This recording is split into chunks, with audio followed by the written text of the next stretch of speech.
Today we are talking wrist angles and how they are going to affect your golf swing. Let's get stuck into this lesson.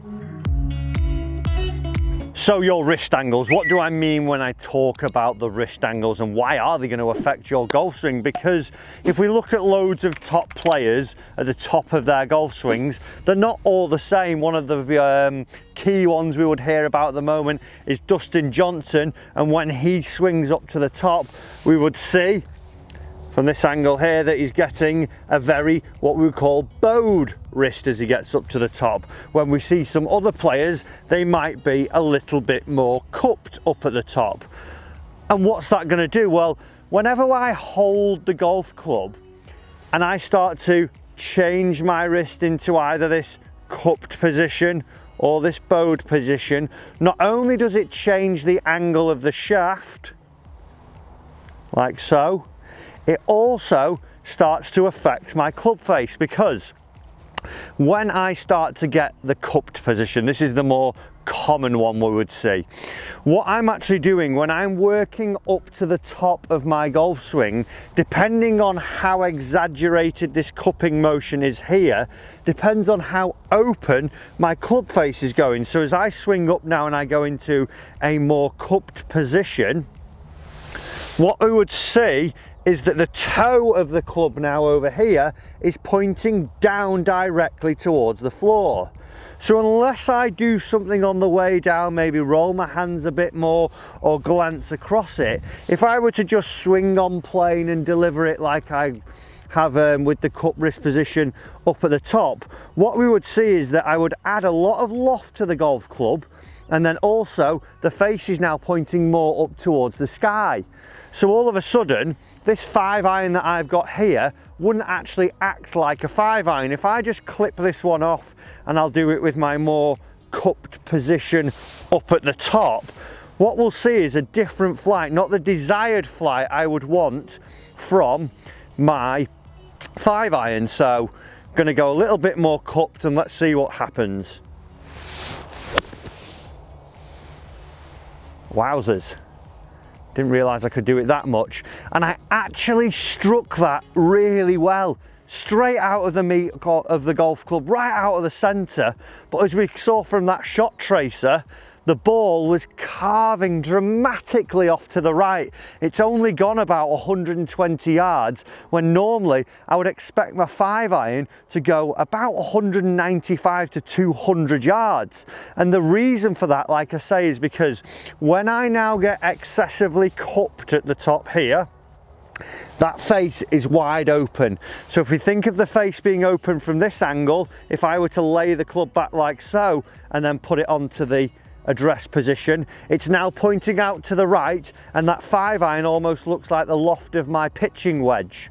So that cup position, if you're getting into it, that's what you're probably going to start to see. You will see more of the slice, you will see more height on your golf ball, and you will see a lot less distance than you would probably expect. So that is the cupped wrist position and what you should see from it. So vice versa, the bowed position versus the cupped position, that's going to have the opposite effect, because now when I swing up to the top and I get this bowed lead wrist, like I say, the sort of Dustin Johnson position we get at the moment, what we would see now is that the face or the toe is pointing over my head, but the grooves are looking more up towards the sky. So as I would come down, and if I just deliver that normally in that position, we can now see from this camera angle that it's pointing off massively towards the left hand side. It's also really de-lofting it. So if you're someone who has this more bowed wrist position, you're probably going to see a different flight to what we would see with the cupped one. So let's just take that up. Like I say, would be a bit more bowed, so the grooves of the club are looking up towards the sky, and I would feel a real bowing sensation here. This is all relative as well to a neutral grip. If you've got a really weak grip and you cup it more, you would have an even more open face. If you've got a stronger grip and you cup it, it might actually make your face a little bit more neutral. So you've got to take this with a pinch of salt, and like I say, it's to do with a neutral grip. But if I now try and make a swing where I make the bowed wrist position, we're going to see a dramatically different shot from that one that I just saw hit a minute ago.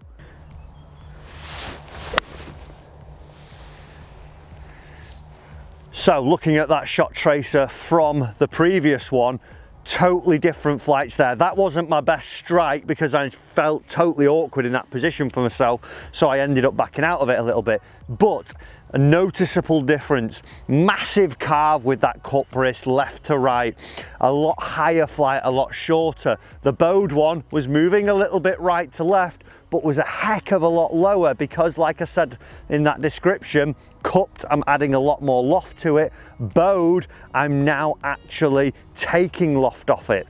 So what I would want to try and feel, if I've got a little bit more of a neutral grip, like I say, if you were someone who had the strong grip, you might want to try and feel a little bit cupped because your strong grip's already got your face a little bit shut, the cup might open it, and vice versa. If you're someone who's a weak grip, you might want to feel a little bit more bowed to actually close the face a little bit more. But if I was in the neutral position, what I would want to try and feel is that when I swing up to the top now, I would feel that I have a very flat wrist. So someone like a John Rahm is a good example of this, where his lead wrist is very much flat and the leading edge of the club now up here is matching my lead wrist and forearm there. So we've not got it too cupped with the toe down. I've not got it too bowed with the face up to the sky and that bowed lead wrist. I would try and feel quite neutral in it, so then as I come down, I've got a pretty neutral golf club face, and then I should be able to just clip it away nicely. So let's give that one a go. I'm going to try and feel a little bit more neutral and not either way cupping or bowing, and I should see a bit more of a neutral flight as I'm starting to get into that position. And there, nice little shot, clipped away, the tiniest little bit of fade on it, but it felt a lot more neutral to myself up to the top of the swing. So if you're really struggling with controlling the curvature on your golf ball, this lesson is for you. You've got to check where that wrist is up at the top, because that's going to affect what's happening down at the bottom. So run through that again, make sure you've got the descriptions and the understanding in your head, then give it a go. If you're one or the other, try and feel the opposite and see that it starts to get your ball moving in the right direction. Guys, I hope you've enjoyed this lesson this week. If you have, do hit that subscribe button for me. I want you to get better at golf, and you're going to do that by joining me here on the channel every week for your free lessons. Thanks for watching, and I'll see you in your next lesson.